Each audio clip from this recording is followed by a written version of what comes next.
Assalamualaikum warahmatullahi wabarakatuh. Para kaum muslimin dan muslimat, saudara-saudaraku yang dimuliakan Allah. Ingat, hari ini kita sudah memasuki hari akhir zaman yang tinggal menghitung hari. Dan apa yang terjadi pada baginda Nabi Muhammad SAW akan terjadi juga kepada kita para umat akhir zaman ini. Dan kita perlu berbangga hati bahwa Al-Quran benar-benar suatu kitab yang up to date, artinya tidak juga berlaku di masa lalu, tetapi juga berlaku di masa yang sekarang.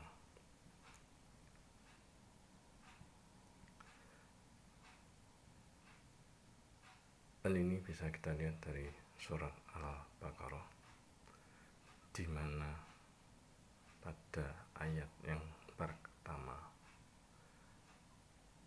dikatakan dengan huruf Alif Lam Mim, yang artinya bahwa Allah menciptakan baginda Nabi Muhammad terlebih dahulu, baru itu alam semesta beserta isinya. Jadi Allah memberitakan Nur Muhammad, baru menciptakan alam semesta.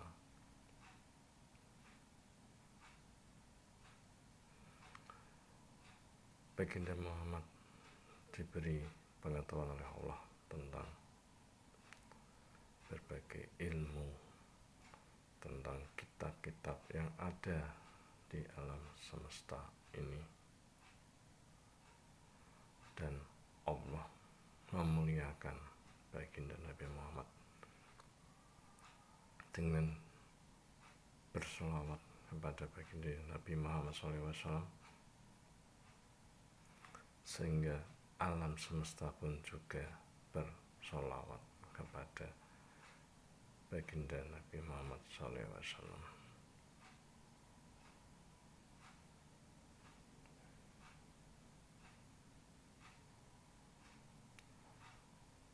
Dan Allah benar-benar menyayangi baginda Nabi Muhammad SAW, sehingga alam semesta juga bersolawat kepada baginda Nabi Muhammad SAW, karena baginda Nabi Muhammad SAW adalah pemegang kunci surga.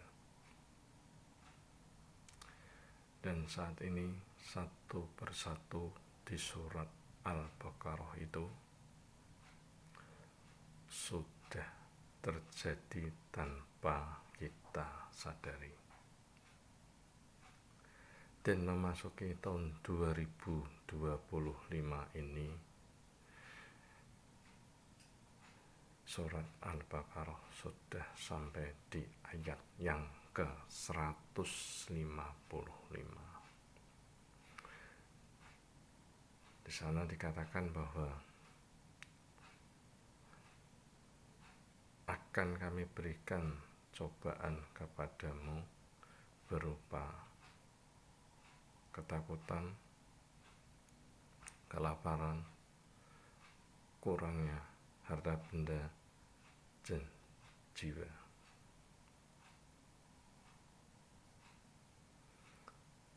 Dan beritakanlah kabar gembira kepada orang-orang yang sabar. Ayat ini menceritakan bahwa nanti di 2025 itu akan timbul rasa ketakutan. Rasa ketakutan ini karena disebabkan oleh banyak beberapa faktor. Di antaranya pertama adalah adanya wabah penyakit baru yang lebih ganas daripada COVID-19, di mana nanti seseorang yang terserang wabah ini di pagi harinya, sorenya bisa dikatakan meninggal. Di samping itu juga bahwa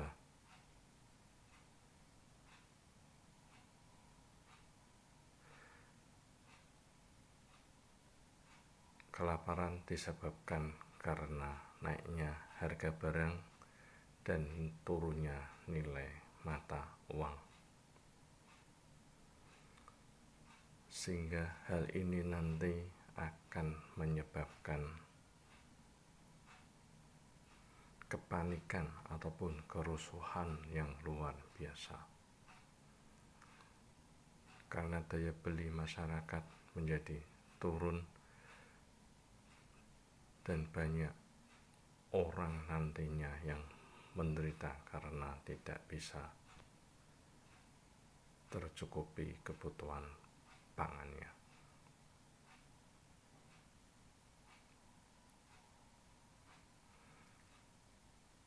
Dan orang-orang akan mengalami kekurangan harta benda, dalam artian harta benda yang mereka miliki tidak cukup untuk memenuhi kebutuhan pangan, sehingga mereka nantinya akan menimbulkan rasa bingung, rasa cemas, pikiran yang selalu menghantui pikiran mereka, kebingungan, kecemasan untuk bisa mencukupi kebutuhan pangannya. Maka nanti banyak di antara kita akan kehilangan jiwa.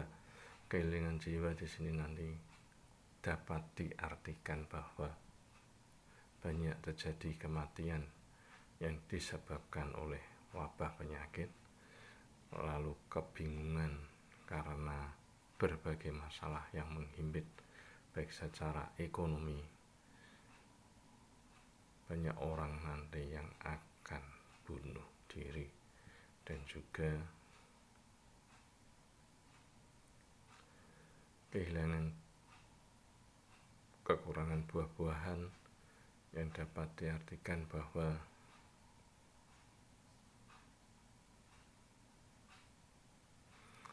tadinya kita hidup enak, maka kita akan mengalami penderitaan.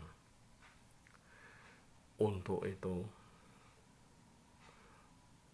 segeralah bertobat, karena kunci semua untuk menghadapi berbagai masalah ataupun cobaan dari Allah adalah dengan sikap bersabar. Itu nanti ada di ayat yang ke-156. Dan apabila ada musibah yang menimpa kita, maka kita diwajibkan mengatakan innalillahi wa inna ilaihi rajiun. Jadi kita mohon untuk solusi mengatasi semuanya itu adalah mendekatkan diri kepada Allah, berlindung kepada Allah.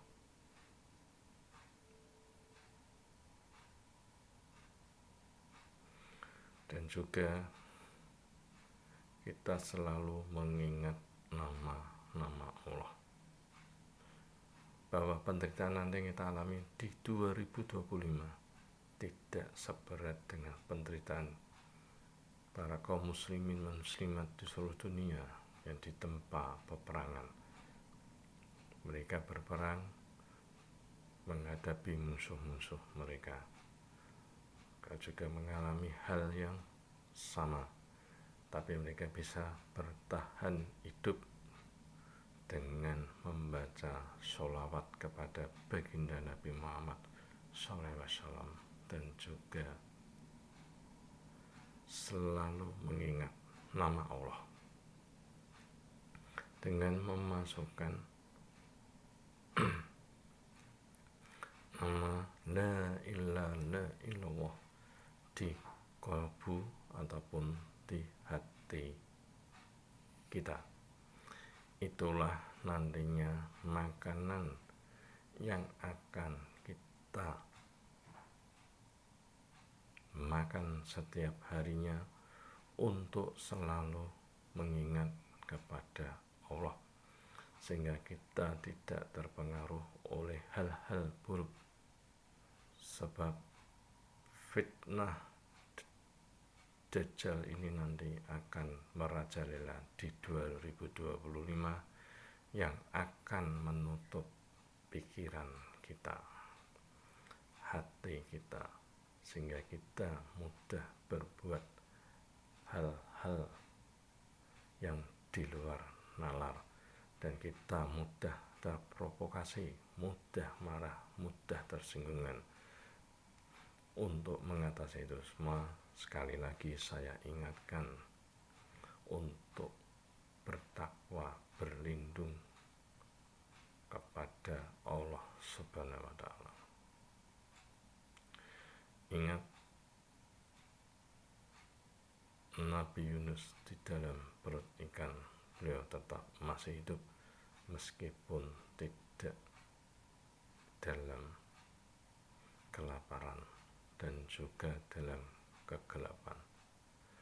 Yunus hidup karena selalu mengingat Allah dengan berzikir la ilaha illallah. Untuk itu tetaplah kita harus semangat menghadapi tahun 2025 ini dan tahun-tahun selanjutnya yang penuh dengan tantangan.